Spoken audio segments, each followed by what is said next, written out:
Swastiastu. Om Swastiastu. Para pemirsa yang budiman, dimanapun berada, kembali saya akan berbincang dengan dua narasumber yang sudah biasa hadir di Yuda Triguna Channel. Yang pertama adalah Cokordo Putra. Swastiastu. Yang kedua Ide Bagus Made Baskara. Selamat siang Dok Haji dan Cokordo keduanya. Hari ini kita akan berbincang mengenai satu hal yang kecil, selalu yang kecil-kecil gitu ya. Para pemirsa, hari ini kita akan bicara mendiskusikan tentang pelangkiran. Mungkin kita sering mendengar kata pelangkiran. Dan kita juga tahu di banyak tempat di rumah kita dipasang pelangkiran. Lalu pertanyaannya, kalau pada saat rumah kita di desa, ruang natah dengan ruang parahyangan begitu luas, sehingga jaraknya begitu jauh, kemudian kita membuat pelangkiran di kamar. Tetapi ketika rumah kita semakin sempit, terutama ketika kita tinggal di kota, yang jarak tempat tidur kita, tempat makan kita relatif sangat dekat dengan merajan yang kita bangun, kita juga memasang pelangkiran. Mari kita diskusikan ini. Apa pelangkiran itu? Seberapa banyak kita harus memasang pelangkiran? Dan di mana saja pelangkiran itu seharusnya kita pasang? Yang pertama, Dok Haji, Ide Bagus Baskara, bisa nggak dijelaskan kepada para pemirsa apa sesungguhnya makna pelangkiran dan fungsinya? Terima kasih. Matur semua, Tuh Haji, Cokordo.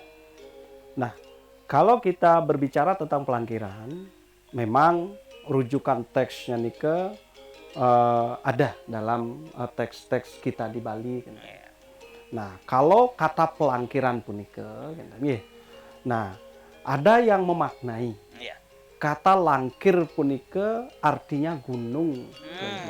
Makanya ada toh langkir. Toh itu artinya yang utama, langkir ini artinya gunung.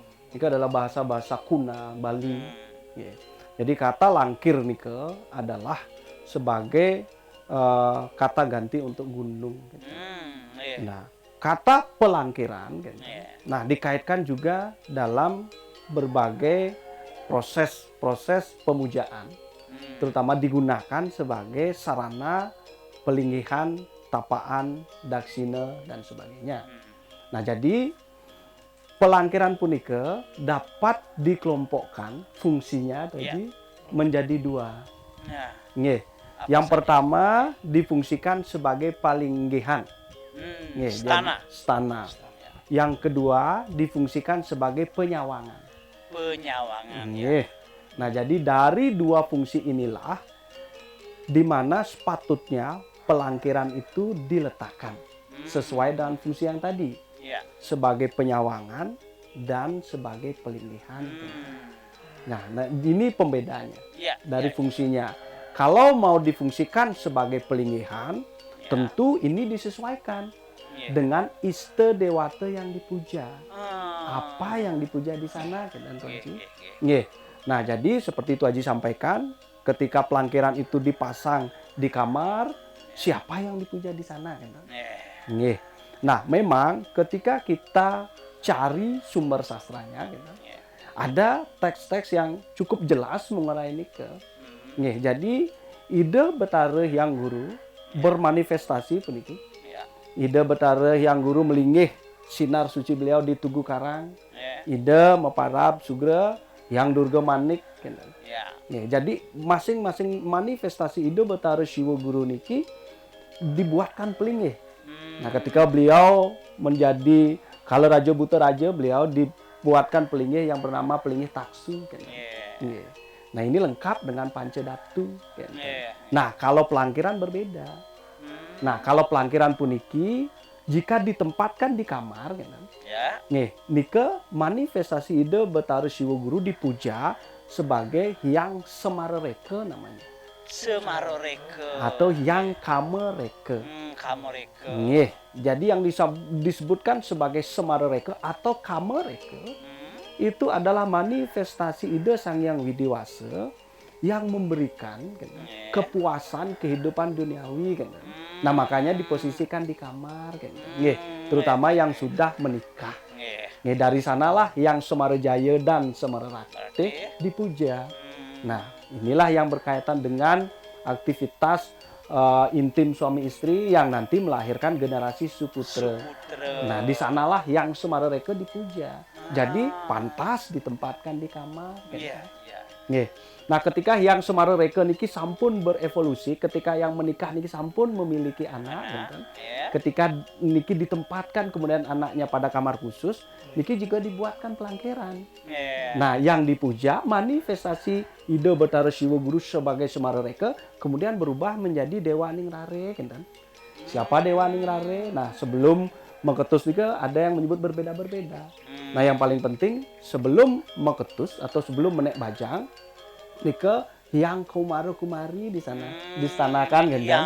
Yang dipuja di sana Hyang Komaro Kumari ini adalah manifestasi ide Betara Siwa Guru menjadi Hyang Semarereke kemudian menjadi Hyang Komaro Kumari kan? Jadi ini tetap yang dipuja itu adalah manifestasi ide Betara Hyang Guru kan? Jadi wajar nih ditempatkan di kamar kan? Karena fungsinya memang seperti itu kan? Jadi fungsinya berbeda-beda. Berbeda-beda sesuai dengan berbeda-beda. Walaupun asalnya sama. Walaupun asalnya sama dari ide Betara Hyang Siwa Guru bermanifestasi kan? Nah, nike sebagai pelinggihan kan? Nike sebagai tempat ide berstana kan? Termasuk nanti juga berkaitan dengan Sang Catursana dan sebagainya kan? Sang Sane Mantuk Mepuayangan Lumadi juga dilingihkan di sana supaya bisa dibantenin Nah, sekarang berkaitan dengan penyawangan. Fungsi kedua. Nah, sebagai penyawangan biasanya ini adalah bersifat temporer. Mungkin ada pedagang yang nyawang mungkin karena berdampingan dengan pelingih melanting dan sebagainya, boleh dari sana dia nyawang. Mungkin ada pura-pura lain di sekitarnya supaya juga dimohon didoakan dari sanalah membanten nyawang penyawangan gitu. Nike fungsi secara umum tadi. Ada ya semeton yang bertanya kepada boleh nggak sungsungan di tiang di dalam bed misalnya kenahang di pelangkiran. Enten yang bertanya. Ada yang bertanya begitu. Nggih. Nah, kalau berkaitan dengan tapaan ide Betara kan nike harus hati-hati sekali menyikapi. Nah, karena kalau ingin ngelingiang ide Betara nike jelas aturan sastranya. Nah, ada lontar yang bernama ini Pralinganing Ibu Pertiwi atau Prasasti Gumi menyebutkan ketika ingin membuat penyawangan tidak boleh hanya menggunakan daksina linggih saja untuk nuntun Betara dan ada aturannya, ada yang meruntutan kebo kan? Ada yang meruntutan emas, mirak, sarwegong, tetabuhan gitu. Nah, jadi pada saat nuntun niki harus ada kerbau gitu. Jadi tidak hanya bisa dilingihkan di pelangkiran saja. Atau tidak sinonya sungsum tidak bisa. Tiang kira itu adalah penyalahpahaman nih. Terjadi istilahnya ketidakpahaman. Jadi tidak benar ketika misalnya sesuunan di Pura Dalam Ped dilingihkan di pelangkiran ini kan tidak boleh. Ada aturan baku ketika ngelinggihan atau membuat penyawangan pura dan itu tidak boleh di rumah tuh Haji. Ibaratkan lampu dengan daya sangat besar sekali kita tempatkan di kamar itu akan membuat kepanasan sekali.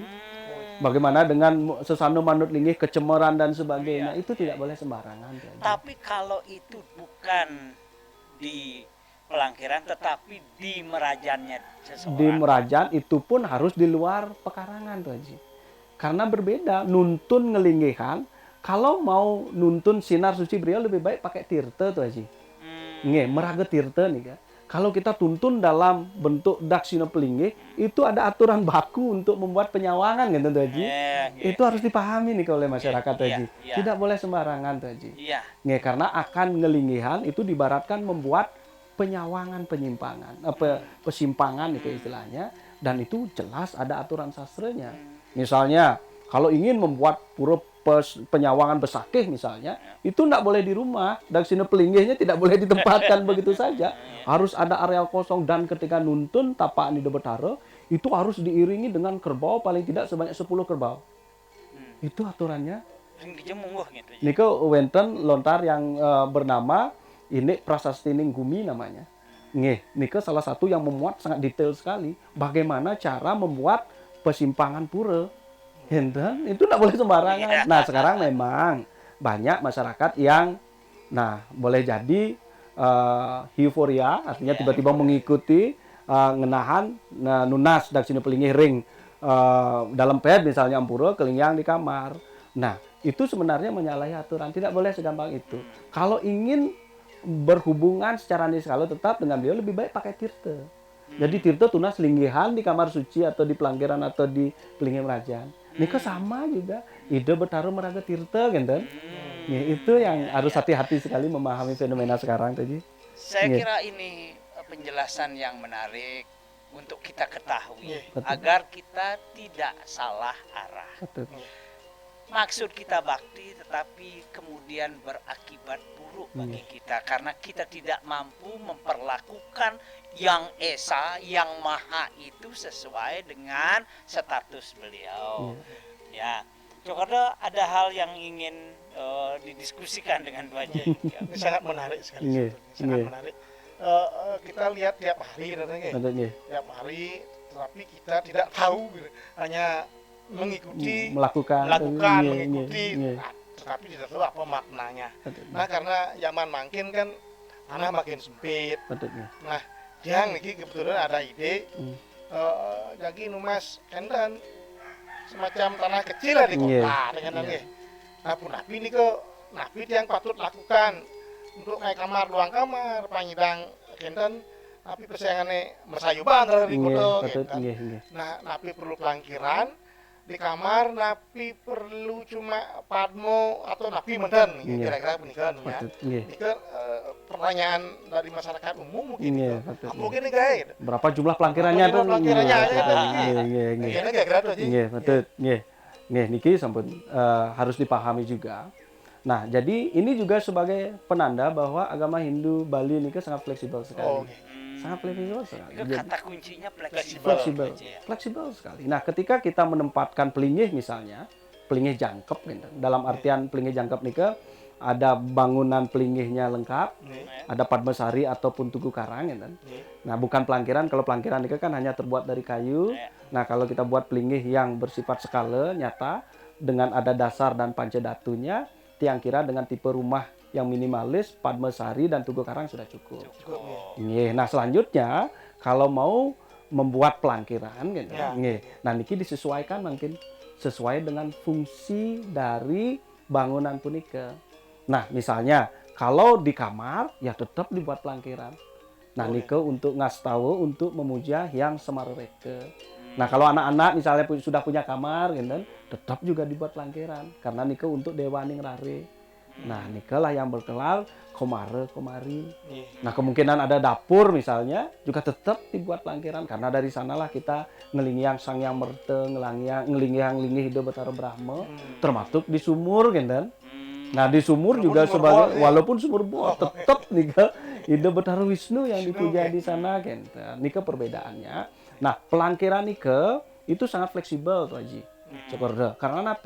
Karena itu sebagai penyawangan, sebagai lingih sementara gitu. Karena sampun misalnya kamar nika tidak digunakan oleh anak-anak atau anak-anak sudah menikah, otomatis dewaning pelangkiran nika kan berubah.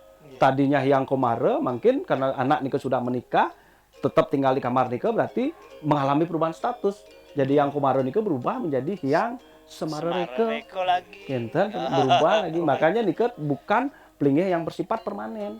Nah, kalau pelingih yang dipelingih di pemerajan dan sebagainya permanen. Ya, Betara Yang Guru tetap beliau kan sampai kapanpun akan melingkar sebagai Betara Yang Guru, genten. Nika perbedaan pelangkiran. Makanya tidak ada pancadatu di sana, genten. Ring pelangkiran. Nggih, ten wenten di sana. Balik sikit aja, maketak saja. Nggih, Nah, di pet pada mersidang numas tanah nih. Nah, satu aro cara mangkin. Karya rumah, pun mendaging pancadatu pelangkiran. Jak pet pada kepelak dengan dijual. Kepelak dijual.